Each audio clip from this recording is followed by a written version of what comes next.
Hello friends, स्वागत है आपका हमारे YouTube चैनल में। तो अगर अभी तक आपने हमारे चैनल को सब्सक्राइब नहीं किया तो सब्सक्राइब कर दें और बेल आइकन को दबा दें और हमारे साथ जुड़ के अपने कंपटीशन की तैयारी को ऊंची उड़ान की ओर ले जाएं। हमारा प्रयास आपकी सफलता।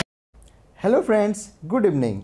तो अब तक मैंने आपको ऋग्वेद के बारे में बताया था और ऋग्वेद में किस किस चीज़ का वर्णन है उन चीज़ों को मैंने आपको बताया था। अगर आपने मेरे पिछले वीडियो को नहीं देखा है तो तुरंत प्लेलिस्ट में जाके उन वीडियो को देख लें। आपको लूसेंट का पार्ट 1, 2, 3 इस टाइप का प्लेलिस्ट मिल जाएगा और आप शुरू से लूसेंट देखेंगे तो आपको ज़्यादा समझ में आएगा। तो ठीक है, अब हम स्टार्ट करते हैं ऋग्वेद का जो टॉपिक छूटा था। तो इस वीडियो में हम क्या क्या देखने वाले हैं? हम देखने वाले हैं कि वेद जो चार थे, ऋग्वेद, सामवेद, यजुर्वेद और अथर्ववेद, इन चारों में क्या क्या भिन्नता है। आखिर चार वेद एक ही चीज़ का डील तो करेंगे नहीं, कोई दूसरा चीज़ का डील करेगा, कोई दूसरा कॉन्सेप्ट बताएगा, किसी में और होगा, किसी में दूसरा, मतलब अलग अलग। चारों में जो भिन्नता है वो देखेंगे और हम देखेंगे कि इतिहास में डेट किस टाइप का लिखते हैं हम, आखिर डेट लिखने का किस टाइप का कॉन्सेप्ट है। तो सिंपल इस वीडियो में हम यही इसी सब को देखेंगे। तो चलिए टाइम ना वेस्ट करते हुए वीडियो को स्टार्ट करते हैं। तो चलिए, पिछले वीडियो में मैंने आपको बता दिया था कि ऋग्वेद ऋचाओं अर्थात मंत्रों का संग्रह है और उसमें 10 मंडल, 10 28 सूक्त और 10 462 ऋचाएँ हैं। और मैंने ये बताया था कि ये क्वेश्चन एग्जाम में आते हैं। तो आपको याद रखना है कि ऋग्वेद में 10 मंडल, 10 28 सूक्त और 10 462 ऋचाएँ हैं। तो इन तीनों को आपको आराम से दिमाग में बैठा लेना है। अर्थात ऋग्वेद में जब भी बात होगा वो 10 का ही बात होगा। और इसमें और भी मैंने आपको बताया था कि इस ऋचाओं को पढ़ने वाले को होत्री कहते हैं। इस ऋचाओं के पढ़ने वालों को होत्री कहते हैं। तो आगे क्या था कि इसमें 3-4 मंडल था जो कि बहुत इंपॉर्टेंट था। इसमें तीसरा मंडल जो है, तीसरे मंडल में सूर्य देवता का वर्णन है और 9वें मंडल में सोम का उल्लेख है। अब आगे देखते हैं, इसके 8वें मंडल की हस्तलिखित ऋचाओं को खिल कहा जाता है। देखिए फ्रेंड, इसमें 3 क्वेश्चन है। तीसरे मंडल में सूर्य देवता गायत्री समर्पित से गायत्री मंत्र है जो कि ओम भूर्भुवस्व तत्सवितुर्वरेण्यम भर्गो देवस्य धीमहि धियो यो न प्रचोदयात्। ये आप सुने होंगे, ये आप घर में या कभी यज्ञ होता होगा तो एक सुर से चलता है, ओम भूर्भुवस्वः, इस तरह चलता है। तो अभी मुझे गाना नहीं है, मैं बस बता रहा हूँ। तो ये आपने देखा होगा। 9वें मंडल में देवता सोम का उल्लेख मिलता है। अब सोम क्या था? सोम एक, आप सोचिए कि सोम से सोमरस, सोमरस क्या था? एक शराब था। तो वो सोम जो थे वो वनस्पतियों के देवता थे। तो ऋग्वेदवासी क्या करते थे? जो भी उनको हेल्प करता था, अर्थात जो भी प्रकृति से उन्हें जो भी मिलता था उसे भगवान मान लेते थे। अगर सूर्य उन्हें रोशनी देता है तो वो भी उनको क्या मानते थे? भगवान मानते हैं। यहाँ तक कि पर्वत को भी भगवान माना जाता था, नदी को भी भगवान माना जाता था। अर्थात हिंदू सभ्यता में जो भी प्रकृति उपकार करती है वो भगवान स्वरूप है। इसीलिए 9वां मंडल भगवान सोम को भी माना गया है। तो सोमरस कम से कम अच्छा से मिलता था। शराब उस समय भी पिया जाता था। ये कोई आधुनिक चीज़ का देन नहीं है। तो चलिए ठीक है, 8वें मंडल की हस्तलिखित ऋचाओं को खिल कहा जाता है ना। 8वें मंडल में क्या है? हाथ से लिखा हुआ ऋचा है जो क्या है? खिल गया। मतलब खिल गया का मतलब ऐसे याद रखने के लिए, मतलब खिल उसका नाम है। अब देखिए, जो कास्ट सिस्टम है, चातुस्वर समाज की कल्पना। कास्ट सिस्टम का क्या मतलब होता है कि जब हम समाज को अलग अलग कास्ट में बांट देते हैं। तो ये इस युग का नहीं है, ये बहुत पुराना एकदम ऋग्वेद काल का है। वहीं से कास्ट सिस्टम का उदय हो गया है फ्रेंड। और वो कास्ट सिस्टम अभी भी बना ही हुआ है। हम लोग भी कुछ कास्ट में हैं, आप भी कुछ कास्ट में होंगे, है ना। आखिर ये कास्ट सिस्टम का सबसे पहला जिक्र कहाँ हुआ था? तो चातुस्वर्णीय समाज, मतलब समाज को 4 वर्ण में बांट दो। कल्पना का आदि स्रोत ऋग्वेद के 10वें मंडल में वर्णित पुरुषोक्त है, जिसके अनुसार 4 वर्ण ब्राह्मण, क्षत्रिय, वैश्य तथा शूद्र आदि पुरुष ब्रह्मा के कर्म से मुख, भुजाओं, जंघाओं और चरणों से उत्पन्न है। तो ये कॉन्सेप्ट बोलता है कि जो चातुस्वर्णीय समाज है, पहले क्या था? ब्राह्मण, क्षत्रिय, वैश्य और शूद्र थे।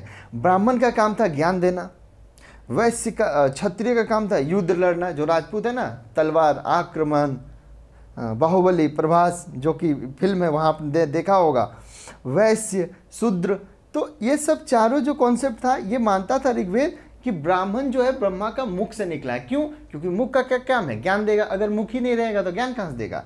और क्षत्रिय निकला है कहाँ से, भुजाओं से। अब भुजा अगर बलिष्ठ होगा, अगर मतलब हाथ भुजा मजबूत रहेगा तभी तो मारपीट करेगा, नहीं तो कहाँ से मारपीट कर नहीं सकेगा। अब आगे है वैश्य। वैश्य क्या काम करता है, बिजनेस करता है, तो जंघा से निकला, तो बिजनेस करने वाला। अभी आप सेठ उठ का दुकान में जाते होंगे तो देखते होंगे कि सेठ एकदम पालती में बैठ लिया है और बिजनेस कर रहा है, तो वही जंघा, उसका आपको जंघा जरूर दिख जाएगा, कुछ दिखे या ना दिखे, तो वैसी वही है, जंघा, जंघा से उत्पन्न है। और शूद्र चरण से उत्पन्न है, जो छोटे छोटे काम करते हैं, बूट पॉलिश करने वाले या समथिंग कुछ भी जो हमारी सहायता करते हैं, तो इस कॉन्सेप्ट को वहाँ ये किया गया था। चलिए आगे बढ़ते हैं। आगे है ऋग्वेद में कई परिच्छेदों में प्रयुक्त अघन्य शब्द का प्रयोग गाय से है। देखिए फ्रेंड, याद रखिएगा कि गाय जो है हिंदू धर्म का सबसे प्रिय पशु है, और हम हिंदू धर्म में इसको गाय हमारी माता है, और ऐसा माना भी जाता है कि गाय के शरीर में 33 करोड़ देवी देवताओं का वास है। तो ये क्या है, ऋग्वेद में क्या था, ऋग्वेद में, अब देखिए ऋग्वेद काल में क्या हुआ था, थोड़ा सा हम इसको चर्चा कर ले रहे हैं ताकि आपका माइंड में ये पूरी तरह फिट हो जाए। ऋग्वेद काल को 2 भाग में बांटा गया है। जब मैं वैदिक काल में आपको बताऊंगा तब आपको पता चलेगा कि ऋग्वेद काल को भी 2 भाग में बांटा गया। एक ऋग्वेद काल है और एक उत्तर ऋग्वेद काल, मतलब एक ऋग्वेद काल का है सिंपल, और एक उत्तर की ऋग्वेद के बाद का काल। तो सबसे पहले क्या हुआ कि उस समय क्या था कि ऋग्वेदवासी ज़्यादा पशुपालन करते थे, कृषि का उस समय उतना मतलब आविष्कार उस टाइप का नहीं हुआ था, वो पशु पे ही डिपेंड थे। तो गाय से उन्हें गोबर और गाय का बछड़ा से मतलब खेती उती भी थोड़ा बहुत हो जाता था। मतलब जनरली क्या था कि गाय बहुत पूजनीय था, उसको वध करने पे यहाँ तक नियम था कि आपको देश से भी निकाल दिया जा सकता है, मृत्युदंड के भी सजा थी, इसीलिए उसे अघन्य शब्द का गाय के ये किया गया। अब आगे है कि धर्मसूत्र 4 प्रमुख जातियों की स्थिति, व्यवसायों, दायित्वों, कर्तव्यों तथा विशेषताओं को स्पष्ट विवृत करता है।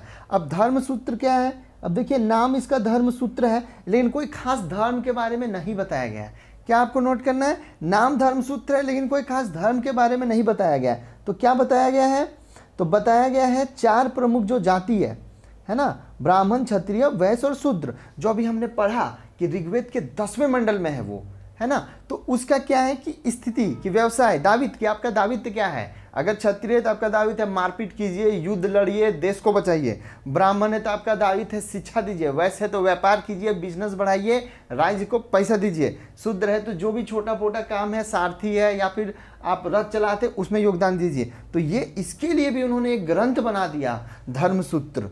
ठीक है, अब आगे हम लोग चलते हैं ईसा पूर्व एवं ईस्वी। अब इसमें क्या है कि इतिहास को डेट के वाइज पे बांट दिया गया है। जो डेट ईसा से पहले का था उसमें हम लोग बीसी लगाते हैं, before the birth of Jesus Christ.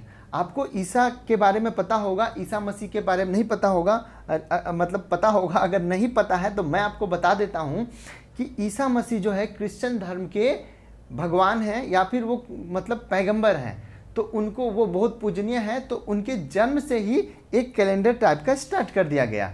चलिए हम इस चीज़ को पढ़ते हैं और आपको समझ में भी आ जाएगा। वर्तमान में प्रचलित ग्रेगोरियन कैलेंडर, ईसाई कैलेंडर, जूलियन कैलेंडर ईसाई धर्मगुरु ईसा मसीह के जन्म वर्ष पर आधारित है। तो जो वर्तमान में जो हम लोग का कैलेंडर यूज करते हैं फ्रेंड्स, जनवरी, फरवरी, मार्च, अप्रैल, मई, जून, जुलाई, ये सब क्या है, ये जो है ग्रेगोरियन कैलेंडर है। इसको ईसाई कैलेंडर भी बोलते हैं और जूलियन कैलेंडर। आपने नोट किया होगा, देखिए जूलियन में क्या है, जुलाई है, जुलाई से बना क्या, जूलियन। तो ये इंग्लिश वाला कॉन्सेप्ट था।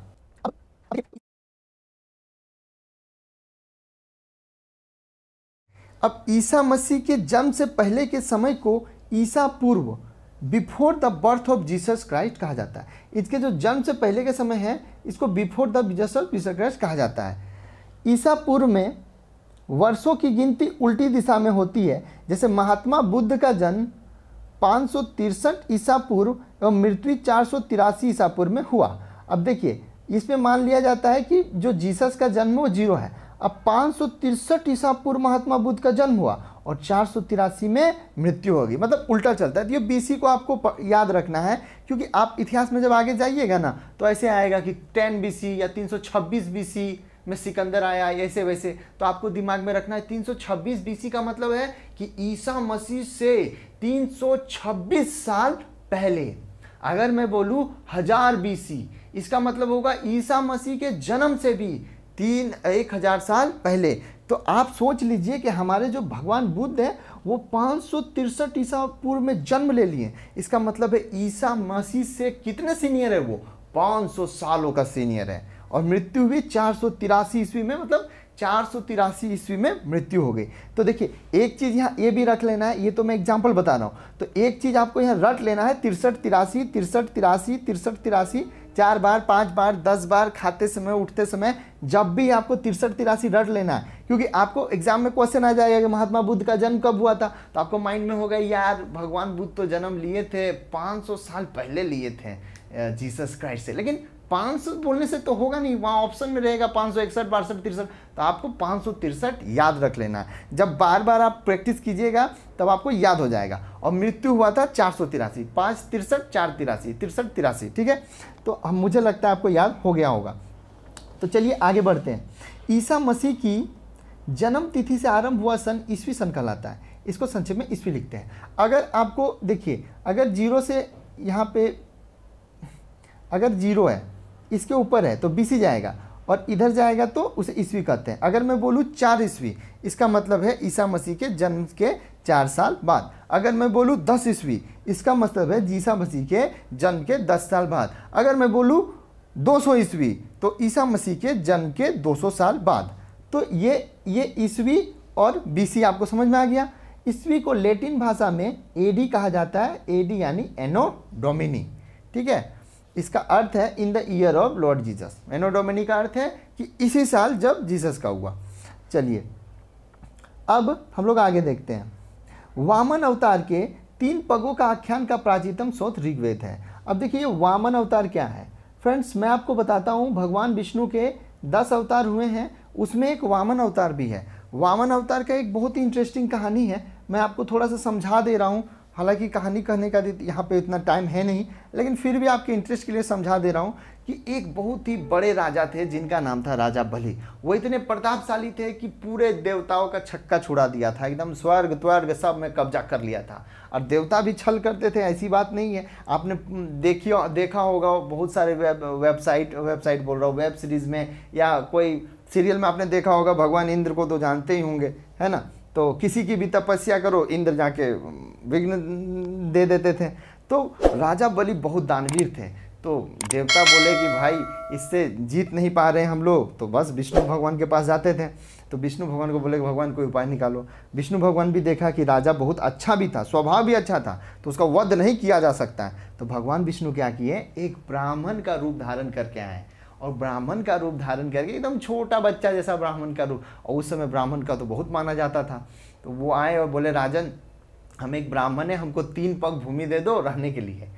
तो राजा बलि बोला कि 3 पग में क्या है, ये पूरा तो पृथ्वी मेरा है, स्वर्ग मेरा है, 3 पग में क्या होगा भगवान, आप ज़्यादा मांग लीजिए। बोला नहीं 3 पग चाहिए। तब तक शुक्राचार्य आ जाते हैं और बोलते हैं कि ये तो विष्णु है, इसको मत 3 पग दो। लेकिन राजा ये जानते हुए भी क्योंकि ये विष्णु भगवान है, फिर भी वो 3 पग दे देते हैं। और भगवान विष्णु वही 3 पग से 2 ही पग से पूरा एकदम पृथ्वी सब नाप देते हैं। तीसरा पग में बोलते हैं कि अब बताओ राजन मैं तीसरा पग कहाँ पे रखूं। अब राजा धर्म संकट में, क्योंकि 3 पग का वचन दिया था, तो वो बोलते हैं प्रभु आप तीसरा पग मेरे माथे पे रखो। तो ये सिंपल कहानी मैंने आपको बता दिया। देखिए कितने कितने बड़े दानवीर हुए हैं। तो वामन अवतार, ये जो कहानी मैंने आपको बताया, ये 3 पगों के आख्यान का प्राचीनतम स्रोत जो है ऋग्वेद में है। अब फ्रेंड्स ये जो हमारे भगवान विष्णु है या भगवान महादेव है, ये सब बाद में फेमस हुए। ऋग्वेद काल में सबसे फेमस देवता इंद्र थे। कौन थे, इंद्र थे। इसीलिए इंद्र के लिए ऋग्वेद में इंद्र के लिए 250 तथा अग्नि के लिए 200 ऋचाओं की रचना की है। कंपटीशन में बहुत बार पूछा गया है 250 और 200 कि ऋग्वेद के इंद्र के लिए। तो आपको याद रखना है कि 250 इंद्र के लिए रचनाएं की गई थी। अब आगे देखते हैं। प्राचीन इतिहास के साधन के रूप में वैदिक साहित्य में ऋग्वेद के बाद शतपथ ब्राह्मण का स्थान है। अब देखिए ये जो ऋग्वेद है, इससे तो हमें इतिहास के बारे में बहुत कुछ जानकारी मिल जाता है, लेकिन इसके बाद और कोई ग्रंथ जिससे हमको इतिहास के साधन जानकारी मिलेगा तो वह शतपथ ब्राह्मण, ठीक है। ये भी एक धार्मिक ग्रंथ है। चलिए अब आगे चलते हैं। अब यजुर्वेद क्या है, तो फ्रेंड ऋग्वेद पूरा खत्म हो गया। अब हम यजुर्वेद जनरली आपको थोड़ा सा ही कॉन्सेप्ट बता देता हूँ, फिर तो मैं पढ़ के बताऊंगा ही। इसमें आपको ये मिलेगा कि यज्ञ का जो नियम है और बलि है ना, आप लोग देखे होंगे काली पूजा में बकरा बकरी को ले जाके या अपना कोई और भी पूजा में जाके वहाँ बलि देता है, तो ऐसे बलि नहीं देता है। वहाँ क्या करेगा, बकरा का माथा में लाल टीका दे देगा, तो पूंछ में काला टीका दे देगा, तो षटकोण बना देगा, तो त्रिभुज, तो बेलपत्ता का हार पहना देगा। मतलब बकरा को भी यार परेशान करके बलि देना है, ठीक है। तो उस तरह क्या है, तो उसका जो नियम और विधि विधान है वो सब यजुर्वेद में है। तो पढ़ते हैं, आपको और कंसेप्ट आ जाएगा। तो सस्वर पाठों के लिए मंत्रों तथा बलि के समय अनुपालन के लिए नियमों को संकलन यजुर्वेद करा। सस्वर पाठों के लिए मंत्रों, बलि देते हैं तो पूरा ओम ह्रीम क्लीम चामुंडाय विच्चे जो चलता है, काली माँ का, ये सब जो मंत्र वंत्र है वो सब यजुर्वेद में। इससे के पाठक को अर्धवायु कहते हैं, इसके पाठक को अर्धवायु। अब इसमें क्या ट्रिक है, अर्धवायु का आप सोच लीजिए आधा आयु, ठीक है। अब बकरा का आधा आयु क्या हुआ, बेचारा मान लीजिए उसको जवानी में आप काट रहे हैं तो बुढ़ापा तक बेचारा टिका नहीं, तो आधा आयु हो गया ना उसका। मान लीजिए बकरा को जवानी में काट रहे हैं तो बुढ़ापा तक टिकता तो फुल आयु होता, तो आधा आयु। तो इसको इस कॉन्सेप्ट से, ट्रिक से आपको याद रख लेना है कि यजुर्वेद में क्या है, बलि का वर्णन है, मंत्र का वर्णन है, इसीलिए वो बकरा का बेचारा का आधा आयु हो गया, इसीलिए इसको पाठक को अर्धवायु कहते हैं। अब यजुर्वेद में यज्ञों के नियम एवं विधि विधानों का संकलन मिलता है। जो भी यज्ञ होगा उसका क्या नियम है, किधर करना है, पूरब में करना है, दक्षिण में करना है, घी देना है कि आपको ऐसे सिंपल तेल देना है, षटकोण बनाना है, ये सब। इसमें बलिदान विधि का भी वर्णन है। वही बोले ना, बकरा का पूछ ऊछ में टीका लगा दो, माथा में चंदन घस दो, कुछ भी करके ऐसे, मतलब बलिदान विधि का है। यह एक ऐसा वेद है जो गद्य एवं पद दोनों में है। अब यहाँ स्टूडेंट कन्फ्यूज है, ये गद्य और पद का है, भाई दिमाग खराब हो जाता है। तो गद्य और पद कुछ नहीं है फ्रेंड्स। देखिए, गद्य होता है जो कहानी के फॉर्म में लिखा हुआ रहता है, और पद होता है जो पोइट्री के फॉर्म में लिखा है। जैसे अभी हम पढ़ रहे हैं तो सिंपल हम लोग पढ़ रहे हैं ना, इसमें बलिदान विधि का भी वर्णन है, तो एक प्रकार का क्या है, कहानी के टाइम में लाइन बाय लाइन है। इसमें क्या होता है, पोइट्री के टाइम में लिखा रहेगा, उसको पद है। तो यजुर्वेद में गद्य भी दिया गया है और पद भी दिया गया है। क्योंकि देखिए ये दोनों क्यों दिया गया, क्योंकि देखिए यहाँ पे क्या है कि मंत्र पढ़ना है, तो मंत्र तो ऐसे रहेगा नहीं, पोइट्री टाइप का ही होगा, एकदम लय में, सुर में, ताल में, तो पद हो गया। और कैसे, कहाँ पे टीका लगाना है, कहाँ पे षटकोण लगाना है, कहाँ पे पूरब दिशा दक्षिण, उसका जिक्र भी होगा, तो गद्य हो गया।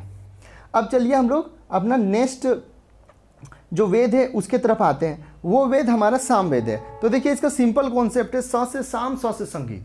अभी जो आप जो भी म्यूजिक सुन रहे हैं, ये सब म्यूजिक का ऐसा देन है, ऐसा माना जाता है कि जो भारतीय संगीत का जनक है, क्लासिकल हो या हिप हॉप हो, जो भी म्यूजिक का फॉर्म है, वो कहाँ से आया है, सामवेद से। तो बेसिक एक चीज़ को आपको याद रखना है। अब हम पढ़ के और समझ लेते हैं। तो देखिए, साम का शाब्दिक अर्थ है गान। साम का शाब्दिक क्या अर्थ है, गाना। इस वेद में मुख्यतः यज्ञों के अवसर पर गाए जाने ऋचाओं। यज्ञ में भी क्या होता है, बहुत सारा एकदम देखिएगा, एक लय ताल सुर ताल से 4-5 को पंडित जी बैठ के पूरा एकदम गाना गाते हैं, तो वही सामवेद है। अब इसके पाठक को उदात्री कहते हैं। मैंने आपको बताया था ऋग्वेद के पाठक को होत्री कहते हैं और सामवेद के पाठक को उदात्री कहते हैं। तो देखिए राइमिंग वर्ड है, होत्री उदात्री। तो ऐसे आप सोच लीजिए कि आपका एक फ्रेंड को आप बोले, जैसे मैंने आपको बताया था कि होत्री को सोचना है ओत्री, तू तो होत्री बन गया, मतलब ऋग्वेद का एक्सपर्ट बन गया। तो वो बोलेगा वाह वाह, मैं होत्री बन गया, तू उदात्री बन गया। तो उदात्री का मतलब है गाना वाला। तो ऐसे आप अपने बेस्ट फ्रेंड को इमेजिन कर लीजिए कि एक बेस्ट फ्रेंड, एक आप होत्री बन गए और एक उदात्री बन गए। कहीं कहीं यहाँ उदात्री के जगह पे उद्गाता भी दिया जाता है। तो आपको याद रख लेना है कि गाना वाना संबंधी जितना भी है सब सामवेद में है। इसका संकलन ऋग्वेद पर आधारित है। इसमें 1810 सूक्त हैं जो प्राय ऋग्वेद से लिया गया है। तो इसमें बहुत सारा जो सूक्त है वो क्या किया है, ऋग्वेद से लिया गया। इसे भारतीय संगीत का जनक है। यदि ये देखिए, ये इंपॉर्टेंट क्वेश्चन आएगा आपको, स्टार मार दिया हूं मैं कि भारतीय संगीत का आखिर जनक किसको कहा जाता है, सामवेद, ऋग्वेद, यजुर्वेद, अथर्ववेद। तो आपको करना है सामवेद का। तो चलिए हम लोग आगे बढ़ते हैं। यजुर्वेद तथा सामवेद में किसी भी वैशिष्ट ऐतिहासिक घटना का वर्णन नहीं है। नोट कर लीजिए, जो भी ऐतिहासिक घटना उसमें कुछ नहीं है। ये सब खाली यज्ञ, बलि, गीत फीत बताएगा आपको, कोई घटना उटना नहीं बताएगा कि कौन राजा था, ये किसका शासन था, आर्य कैसे हैं। ये अपना खाली ये बलि बता देगा, यजुर्वेद आपको बलि और यज्ञ का नियम बता देगा, और सामवेद गाना उना गा के आपको समझा देगा। तो वो कोनो वर्णन इसमें नहीं करेगा। तो चलिए आगे देखते हैं अथर्ववेद। अब देखिए अथर्ववेद क्या है, आप सिंपल समझिए। अथर्ववेद जो है सबसे लास्ट में लिखा गया था, और इसमें क्या हो गया था, सिविल मनुष्य का जो सिविलाइजेशन है वो स्पिरिचुअल जो आध्यात्मिक पाथ है ना वो धीरे धीरे छोड़ दिया था। अब शादी करेगा, विवाह करेगा, गृह निर्माण करेगा, गाड़ी लेगा, जादू टोना, मतलब अब जो हम लोग सामान्य जो अभी देख रहे हैं ना, ये पहले क्या था ना, पहले आदमी सब परमात्मा में ही लीन रहता था। तो ये जो 3 काल में लास्ट काल जो आया अथर्ववेद, यहाँ पे थोड़ा परमात्मा को ये सब छोड़ दिया और भोग विलास और घर मतलब ऐसे बनाने का ये सब करने लगा। तो भाई जब इस तरह का विचारधारा आएगा कि घर बनाना है, व्यापार करना है, शादी करना है, समथिंग, तो उसके लिए भी कोई ग्रंथ बनाना पड़ेगा। तो उसी ग्रंथ के लिए अथर्ववेद का ये हुआ। तो चलिए पढ़ते हैं। इसका जो अथर्वा ऋषि, इसको कौन बनाया था, अथर्वा ऋषि। इसमें भी एक कहानी है फ्रेंड, लेकिन अभी कहानी में मैं आपको बताऊंगा नहीं, बाद में मैं बताऊंगा ताकि टॉपिक हमारा कंप्लीट हो जाए। अथर्वा ऋषि द्वारा रचित इस वेद में कुल 731 मंत्र, तो ये सब इंपॉर्टेंट नहीं, इतना नहीं पूछा जाता है, तथा लगभग 6000 पद है। आपको यही याद रखना है कि सबसे बाद का जो वेद है वो अथर्ववेद है और सबसे पहला ऋग्वेद है, और इसमें 6000 पद है। इसमें कुछ मंत्र ऋग्वेद मंत्रों से भी प्राचीनतर है, ऋग्वेद मंत्र से भी कुछ प्राचीन मंत्र है इसमें। अथर्ववेद कन्या की जन्म की निंदा करता है। देखिए मैंने आपको बताया था ना कि ये परमात्मा वाला जो पाठ छोड़ दिया था, इसीलिए देखिए आज भी होता है बेटी बचाओ बेटी पढ़ाओ, ये आज का नहीं है, ये अथर्ववेद से ये कि कन्या का जन्म को निंदा कर दिया कि कन्या पैदा नहीं होना चाहिए। तो यहाँ से मनुष्य अपना स्पिरिचुअल पाथ को छोड़ा है। चलिए, ऐतिहासिक दृष्टि से अथर्ववेद का महत्व इस बात में है कि इसमें सामान्य मनुष्य के विचारधाराओं और अंधविश्वासों का विवरण मिलता है। तो सामान्य मनुष्य जो हम लोग हैं अभी जो कर रहे हैं सब अथर्ववेद में है, ठीक है। तो पृथ्वी से सामान्य विचारों और पृथ्वी सूक्त अथर्ववेद का प्रतिनिधि सूक्त माना जाता है। ये क्या है, एक इसका मतलब प्रतिनिधि है इसके बारे में, मतलब ये भी एक ग्रंथ है पृथ्वी सूक्त जो इसको मतलब अच्छा से डील करेगा। इसमें मानव जीवन के सभी पक्षों, गृह निर्माण, कृषि की उन्नति, देखिए पहले घर बनाएगा, फिर खेती की उन्नति करेगा, व्यापारिक मार्ग कि कहाँ कहाँ बिजनेस करना है, रोग निवारण कि भाई कुछ हो गया तो मेडिकल कॉलेज, समन्वय, विवाह तो चलता ही है, परिणय गीत, राजभक्ति की राजा का चुनाव कैसे करना है, जैसे हमने लोकतंत्र में चुनते हैं बीजेपी कांग्रेस, बहुत से वनस्पतियों, औषधि, सांप वशीकरण, जादू टोने का भी वर्णन है, ठीक है। गांव में होता है ना डायन भूत ऊत, वो सब चीज़ का वर्णन इसमें है। अब आगे है, अथर्ववेद में परीक्षित को कुरुओं का राजा कहा गया है तथा कुरु देश की समृद्धि का अच्छा चित्रण मिलता है। तो परीक्षित कौन थे, जो कि लास्ट में पांडवों का जो अंतिम वंशज था वो कौन थे, परीक्षित थे। तो चलिए आगे वीडियो में मैं आपको और बताऊंगा, वीडियो थोड़ा लंबा ना जाए। तो अगर आपको वीडियो अच्छा लगा है तो लाइक कर दें, और इससे पहले का वीडियो आप जरूर जाके देख लें। Thank you.